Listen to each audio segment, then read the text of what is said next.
About a year and a half ago, I started to use ketogenic therapy and metabolic therapies to treat my schizoaffective disorder. And something that was particularly kind of cool about this experience is that Rob did it all with me. Rob is my husband, and yeah, he did everything I did over the last year and a half as well.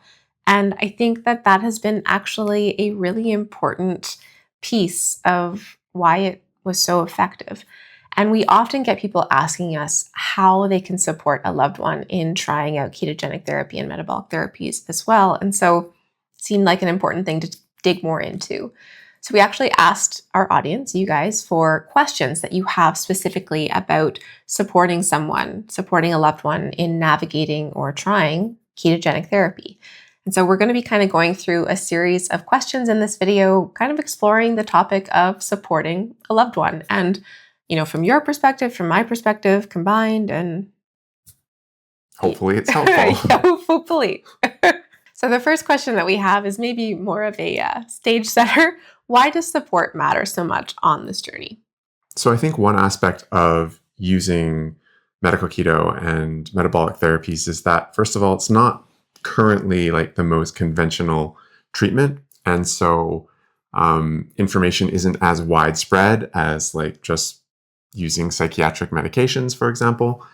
And so there's like a learning curve element that kind of comes into play, and that people may need support navigating. So there's that aspect. And then there's also the like implementation aspect where, again, with like conventional treatments like medication, it's kind of a sticking to a pill routine regimen, whereas keto and metabolic therapies is more of like a lifestyle shift, and it requires kind of more work in that sense.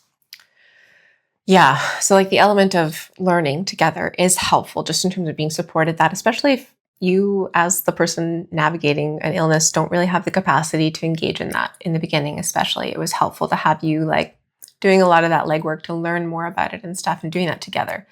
But I think like the more crucial piece for me was around that latter part about it being a lifestyle intervention. And so it's going to be easier, and it was easier for me to continue to make these choices, essentially is what it comes down to, about prioritizing my wellness and implementing all these different forms of metabolic therapies every day.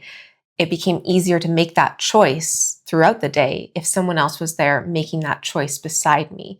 Because another element of, unfortunately, this intervention right now is that it is kind of against the grain of how people typically live their lives in our Western society where we live. And so it can feel hard to continue to go against that grain on your own. And so if someone can be there doing it with you and supporting you in that way, it was really helpful for me. So we're kind of talking about how it can feel socially isolating. Yeah.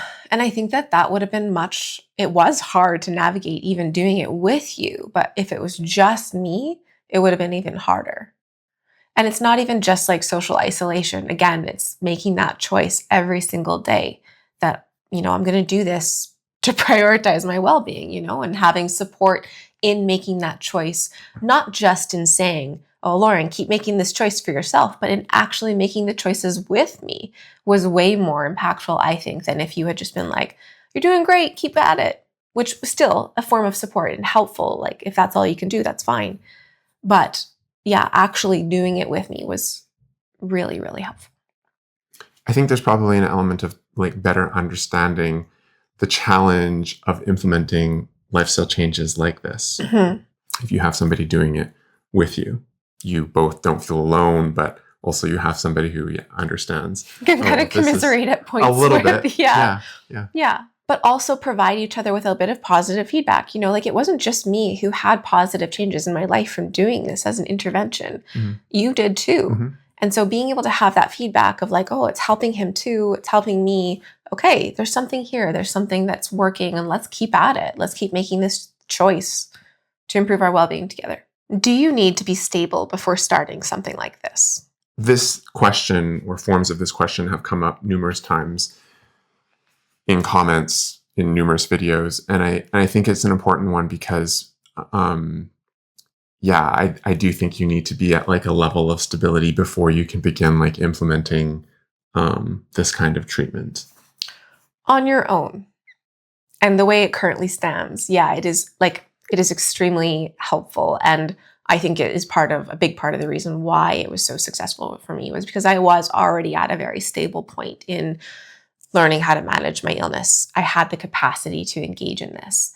And, kind of going off of the last question, I think a big part of why I was in that place of stability was because of you, as my partner, and having that big source of support in my life. Probably the biggest impact really was getting me to a place of stability at the starting point of using ketogenic therapy. And being able to approach it from that stable place.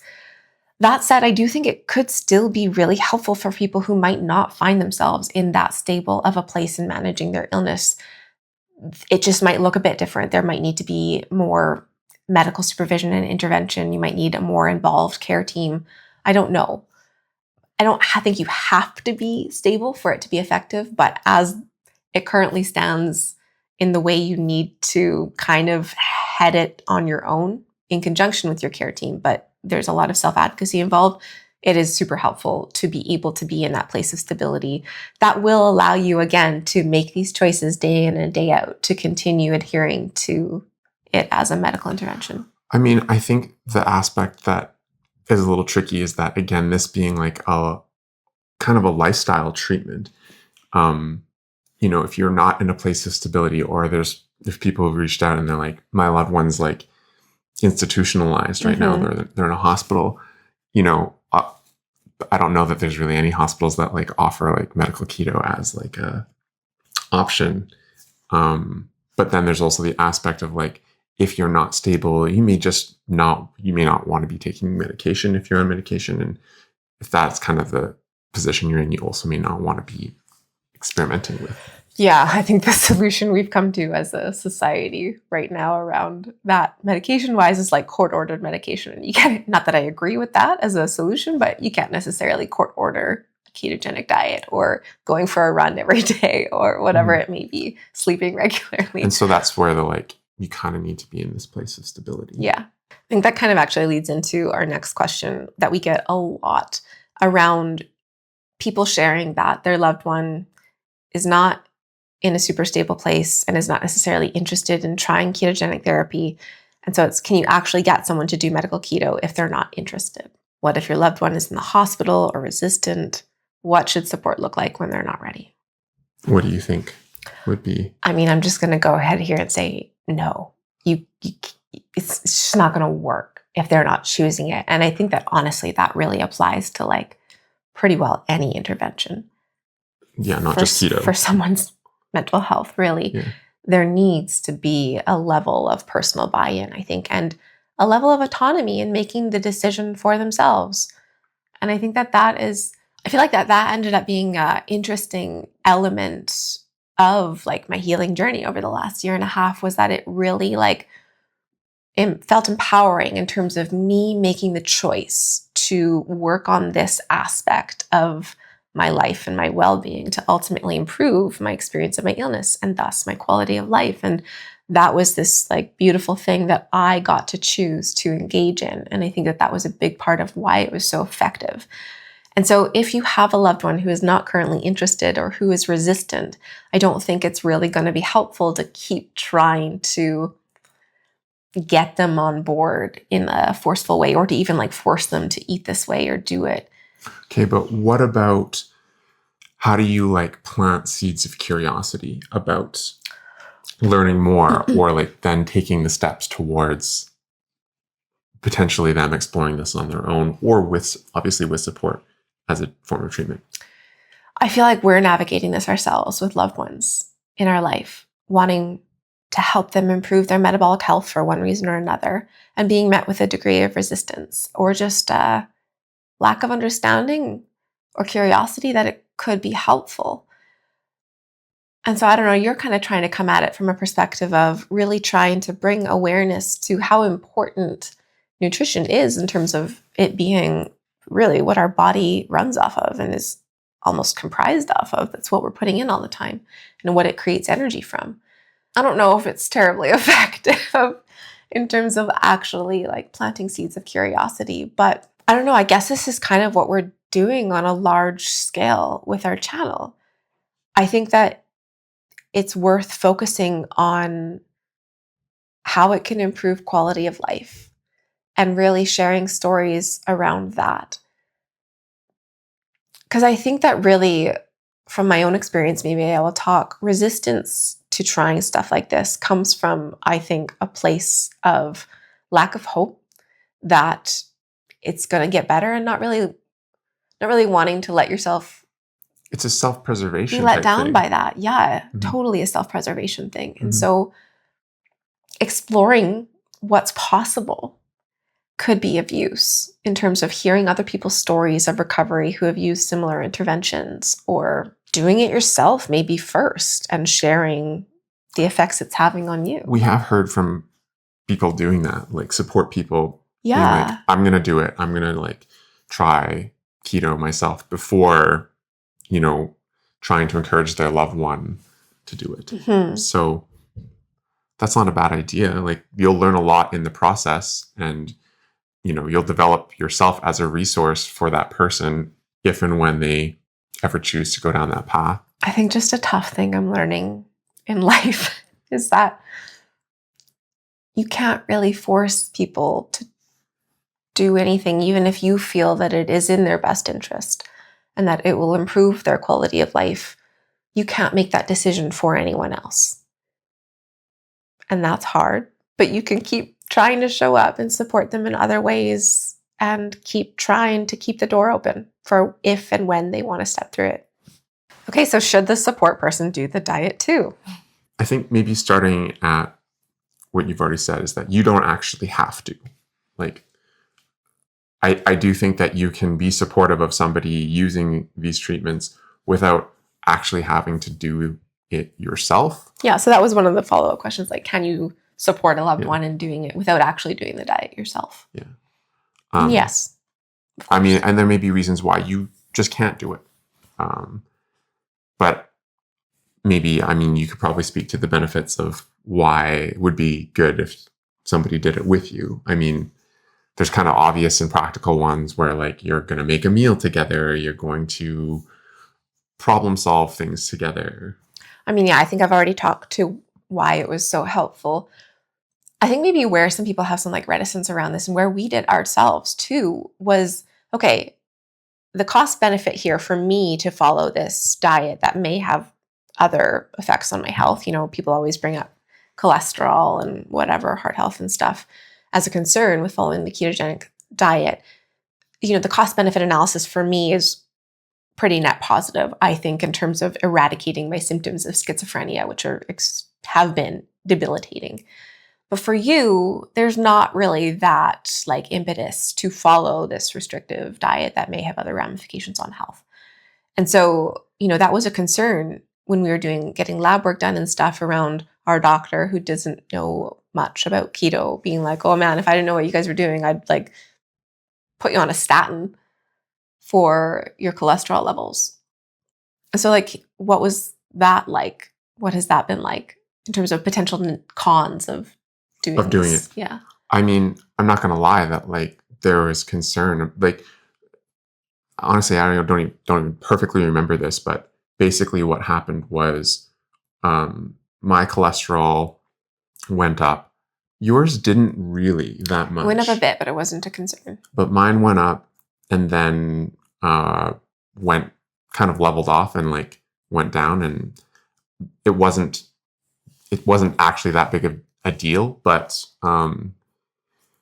it was something that we monitored as well. And obviously this not being a treatment that was focused on any kind of results for me, if it was necessary for me to stop, I could easily just stop. But I also kind of wanted to continue from the perspective of like being curious about how somebody else might navigate this problem of like their cholesterol growing up and what might happen. So I think that I'm also kind of in a different position than other people might be who could be supporting someone going through this, because this was all kind of a big experiment for us.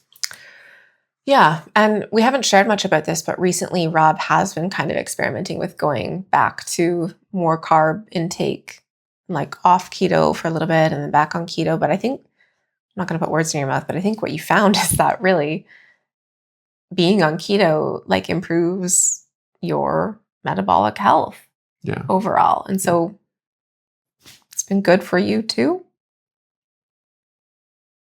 I don't know, do it if you can. What are the most helpful things a support person can actually do? What did we find helpful practically? Some meals, grocery shopping, learning, kind of already talked about that, but how does accompaniment differ from micromanagement? Yeah. So the idea of accompaniment being like just being present with another person while they're going through the experience kind of thing. Doing something with someone. Yeah. Yeah, as opposed to telling them how to do it. And I think that's like, we've really learned a lot about the importance of that or how effective that can be. I mean, I think just as a like more neurodiverse person, I think that that's helpful for me across the board. Like if we're doing some sort of household task together at the same time, not even really like engaging with each other or like not being told what to do or anything, but just doing it at the same time, all of a sudden it becomes so much easier. And the same kind of went for like following ketogenic therapy and metabolic therapies, like doing it together and having that like accompaniment piece throughout it. I think really for me made it like no big deal at all. Like it was very easy to just keep doing. And again, back to like making that choice every single day, as opposed to like somebody telling me what I had to do and stuff, like going through it together, learning it together. And so, I mean, perhaps there's a bit of a, what's the word, codependency at play with us particularly. We go grocery shopping together. We like, yeah. It's a little easier to see how it could become less accompaniment and more micromanaging if the support person isn't doing it. Yeah. But that isn't to say that like there weren't aspects of like micromanagement that happened. You were saying that like I did things. I mean, I don't recall, but convenient. Okay, but I think what like might be helpful is to tease out. So part of this was, what did we find helpful practically? So meals, grocery shopping, learning. And I ended up kind of taking over meals, but in the beginning, I had a really difficult time with like relearning that as a skill. You know, like I think probably partly because of my illness. That was kind of a difficult thing for me to learn to do regularly. And part of what made it easier for me is really having like routine around it and kind of making like this repertoire of things for our family that I would cook regularly, and then kind of having to like completely redo that, recalibrate how I prepare meals and stuff was really hard for me, especially at the beginning of this when I was still struggling with my illness. And so it was very helpful that you kind of took the helm of exploring, okay, what groceries do we need? How do we cook now? And like exploring those and then kind of teaching me how to make them, which then increased my comfort levels with cooking that myself. And then I began to be able to explore a little bit more. And that was actually like really, really helpful in terms of learning how to do this myself too. And like foot in the door sort of thing. So meal prep and recipe introduction and meal planning. Mm-hmm. You were talking about how also like we have a family member who's not doing keto herself, but she is really great at like exploring. She loves to cook. And so she's exploring like other keto recipes and introducing them to us, which is really helpful too. Yeah, we've gotten like a number of staple recipes from her. Yeah. So like small ways like that to help support too are great. Next question is, what if your care team is not supportive or you're stuck in the system? So a variation of this question that kind of comes up repeatedly is about people trying to get their loved ones, doctors on board with keto. Yeah, or endless people messaging me, emailing me, asking to connect them with my psychiatrist or my doctor because theirs is doesn't know about keto or isn't on board. And I mean, the truth there is that neither really was mine. My whole care team didn't know anything about ketogenic therapy. And so, yeah, it's one of the sub questions is how did we navigate getting medical professionals on board? I feel like this is where it's really helpful to have like a keto coach who they can actually liaise with your care team, or they can give you the information that then you take to your care team. And that's what I did. I tried to connect my keto coach and my psychiatrist, but we'll leave it at that. It was my psychiatrist who was the problem. But you did bring like a bunch of information to your GP, and your GP was totally on board with just basically doing all the tests that he could do that your keto coach was suggesting you get. Yeah, so I think if you explain to your care team what your goals are here and how you're planning to work with them to do it as safely as possible, I feel like a good care team would be receptive to that and figure out how to make it work with you and figure out, what safety parameters and stuff they feel comfortable with too, and working together around that. But yeah, the keto coach being able to provide more of that like specialized ketogenic therapy information and personal troubleshooting was really, really helpful to then also be able to take to my care team. Okay, we're going to get more into our own personal experience. So, what emotional challenges come up for both people in the relationship? How does the relationship change as symptom? I guess maybe this is phrased as not ours, but it's going to be deeply personal. How does the relationship change as symptoms start improving? Did Rob ever feel paranoid or afraid things were going backward? What role does therapy or emotional support play? Done a lot of therapy over the last year and a half. I think, honestly, this is an aspect that we have not communicated enough about on the channel and has been somewhat challenging. Mm-hmm. And I think we're still working it out. I think there's now more space for us to kind of like meet each other, but it was a difficult experience navigating how things changed in our relationship. And I think that like talking about that feels a little bit weird to some people because I think there's an assumption that, well, Lauren's experience of her illness vastly improved, and so your lives must be like just vastly improved. And yes, in many ways, but at the same time, I think a big component of relationships in general is like figuring out what it means to grow individually and together. And it was like a very accelerated, very turbulent period of this kind of growth over the last year and a half that maybe didn't always feel like growth.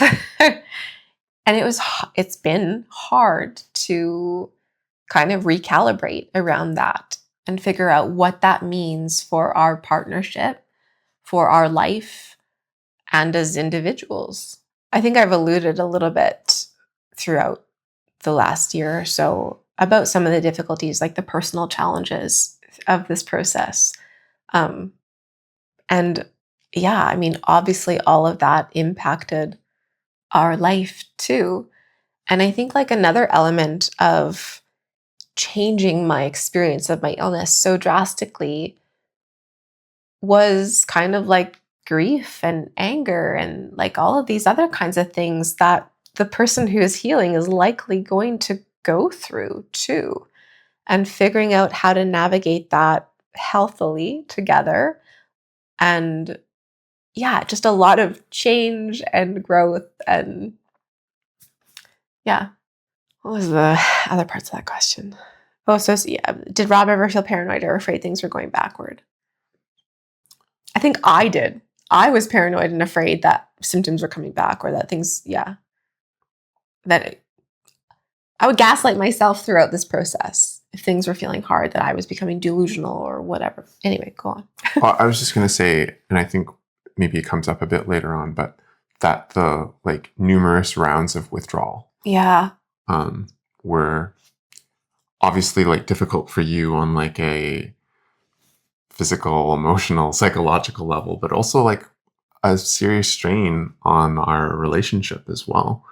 And yeah, hard to navigate, you know.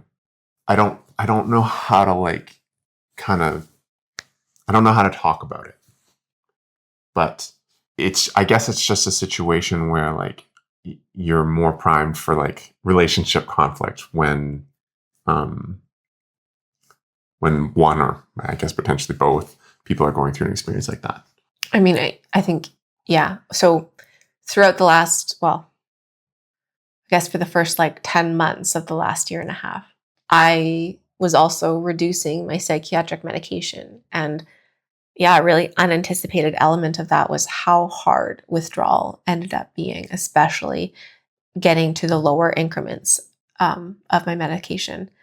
And I think, yeah, when you're putting together what we were just talking about like these big changes and growing experiences and also growing pains and stuff, when you put that together with being in an extremely compromised state, I was very irritable, didn't really know what was going on, and went too fast. It ripens the situation for conflict or for more messiness. And I think that actually brought up maybe like one of the biggest tough things that we couldn't really figure out how to navigate for the longest time, where my experience of my illness was so drastically evolving. And I kept trying to articulate that, like, my capacity is increasing. I feel this so much, but then would be hit with these periods of withdrawal, which, I could kind of differentiate as like being, okay, this is withdrawal. This is not me in whatever capacity. But then you would be like, no, you don't have as much capacity as you think you do. Like, you're wrongfully assessing this, because I didn't have capacity during these like long, prolonged periods of withdrawal. And I would get mad at you insinuating that I had a delusional understanding of my own capacity. There's so many different layers here. I guess like from where we are right now, I would say that like as a support person, first of all, that aspect was somewhat unexpected. The changing relationship dynamic as things were improving, but still like struggling along.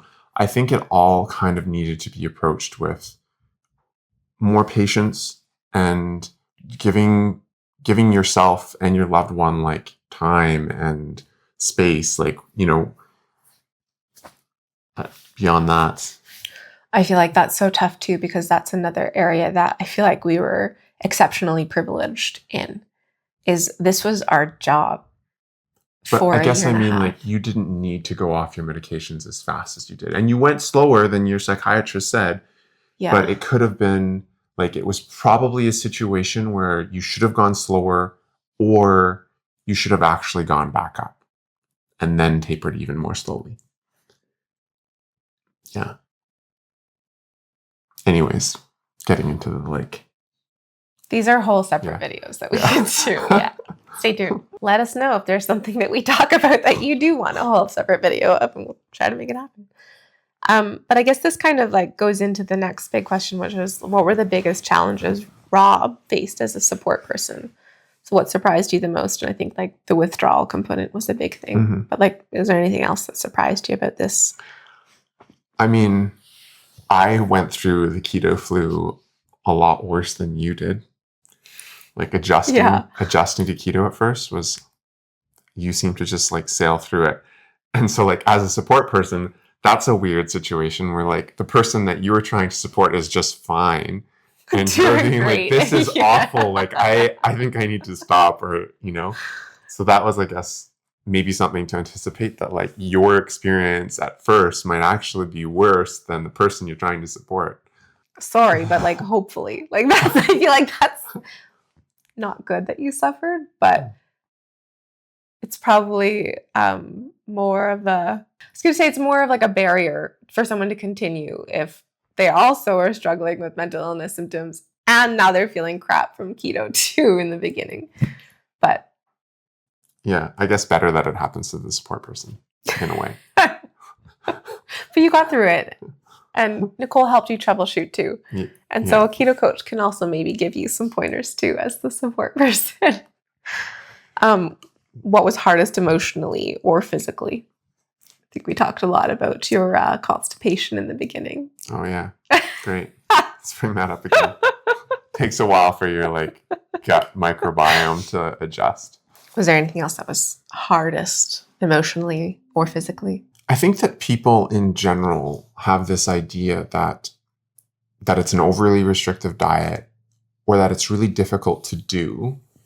And we kind of have said that it's hard to do in the sense that it's like you have to make these choices like every day, all day long kind of thing. But in the sense of like actually doing it, like actually eating the food, like I enjoy eating keto.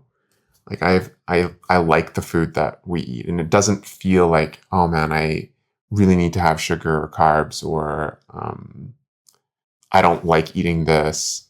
And then likewise, like if we're quickly going over other metabolic therapies, like I like working out and getting into running more and like taking care of my health, taking care of like sleep hygiene. Like I enjoy like focusing energy on those things. So that might be more of like a personal thing. I don't think that it's actually that hard to make those choices, even though it is like you do have to make them kind of every day, all day. It's kind of in your interest too. Like the next question was, how did I manage my own well-being? And it was like, well, it's kind of a big part of taking care of yourself too. There's alignment, right? Yeah. I guess maybe not in terms of the more like emotional turmoil of recalibrating collectively. That was hard. And I don't know, we did a lot of therapy. And how else did you support yourself? I do think that like the therapy component we haven't talked enough about in terms of like how helpful it is to have that like external source of support. Yeah. I mean, and I think that has always been the case even before you did keto, but it isn't a case of just like, well, you did keto and that treated the symptoms of your mental illness, so you don't need to go see a therapist anymore. No, like I think that still was like a critical component. Oh, yes. There was a lot to process in this experience. There is still a lot to process in this experience, and therapy is tremendously helpful as one of the tools to help figure that out. What would you say to someone who feels alone or discouraged in this? What helped us hold on to hope? What do we want support people to hear most? So the alone part, I would say like try to, especially if you like don't have a support person or people in your life who understand why this is something that's important for you to do, how it could potentially improve your quality of life, then you do kind of need to find those people. And I mean, we have a peer support community that I think you feel gross about saying this after saying that, but really, like, if I did not have Rob going through this with me, I don't think I could have done it. Like, I don't think I could have kept with it in the same way that I was able to. And so, yeah, it really is important to like find community that will help support you through that. And what that's probably going to look like at this point is finding peers who are navigating a similar situation. And so it actually is really cool. Our online peer support community is a place for people who are trying to use it on their own or with support of the loved ones, but coming together to kind of share information and share encouragement and just connect over something that, unfortunately, as it currently is in the healthcare system and society, feels a little bit isolating. And then the other half of that question, what do I want support people to hear the most? I think that it has to do with just understanding how much this treatment could improve your loved one's quality of life. Okay, well, maybe to wrap up, what do we wish we'd known at the beginning, year and a half ago, about navigating this together? I was going to say I wish I had known that there is so much more to healing than just symptom reduction. But at the same time, if someone had told me that, I would not have understood that without having gone through it. And I think that that's been like a big thing to wade through together as like me, the symptom changes and experience of my life changes with my illness through this intervention, and you like supporting me through it the whole way and Also going through your own changes throughout this too. And Yeah, obviously it's like life-changing and transformative. But I think you can't actually look at it from the perspective of like, it's going to fix all of your problems, because it's not. And I think that actually has been somewhat of a difficult thing to navigate and figure out and make sense of, is when you take away the symptoms of your illness and how it was or could have been impacting our life, then to look at what's left, and then, for better or worse,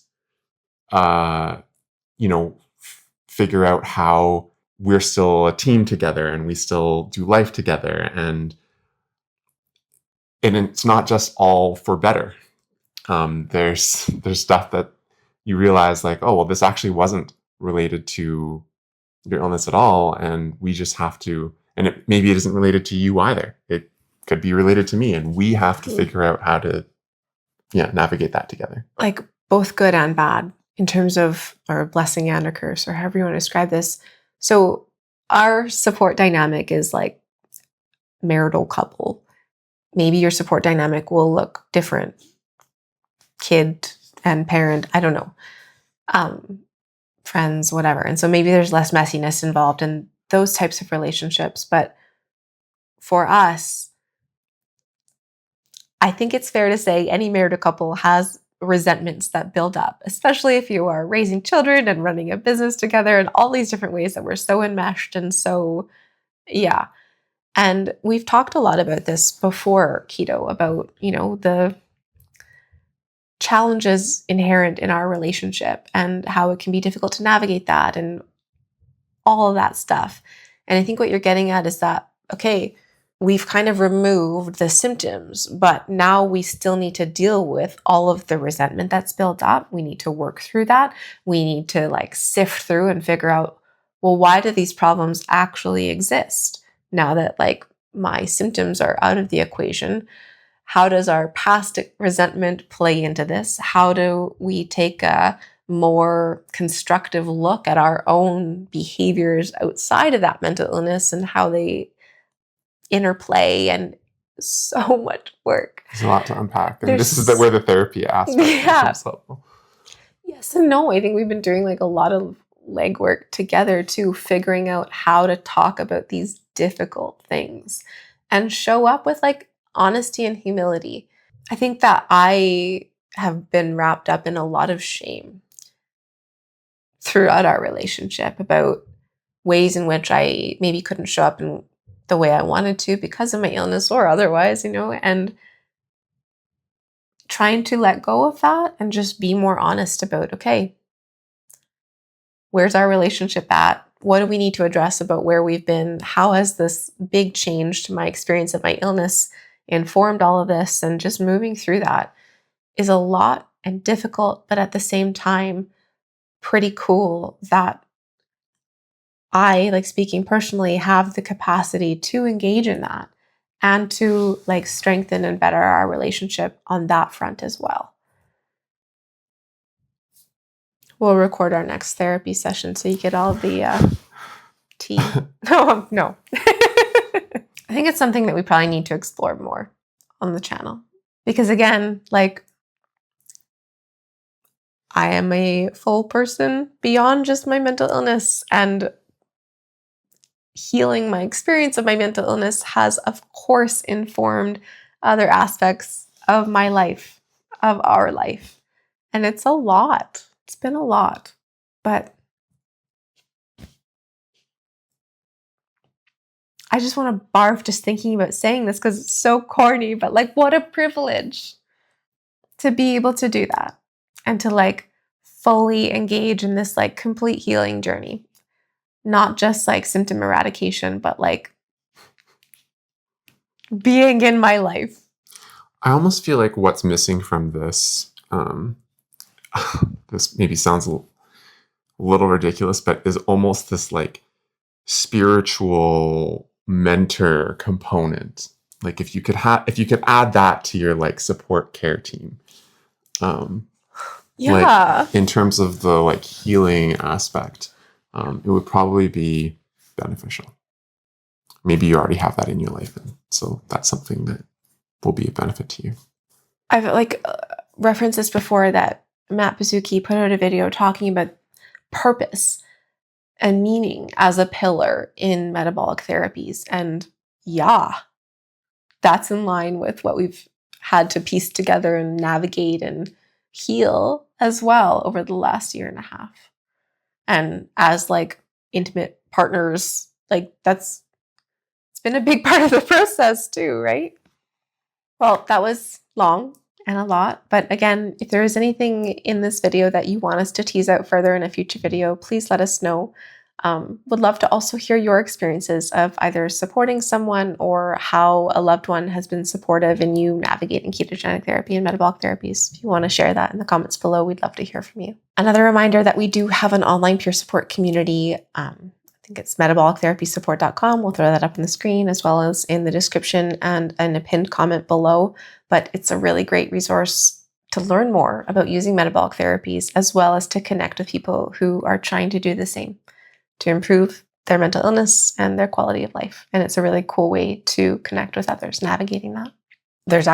We're doing a live peer support group tonight, which won't be tonight when this video comes out, but I'm sure there will be more as well regularly, which is just a really cool way, again, a different way to connect with people who are navigating similar experiences. Something that's kind of come up in that group is the feeling of, how did you say it? Like people reaffirming their like why they're doing it. Yeah. And I think that's probably just a big thing in terms of support, is that you can be communicating and kind of affirming why. So I put out a whole video actually like basically around this concept that we figured out was important in these peer support groups of reconnecting with your why, and how that is such an instrumental component of making the choice every day to engage in ketogenic and metabolic therapies to improve your quality of life, and having other people to kind of exercise that with, and to collectively kind of reconnect with why are we doing this, which sometimes feels hard, is really impactful. So check that out if that interests you. And yeah, thank you so much. As always, wishing you and your loved ones good health. We'll see you in the next one. Bye. Bye.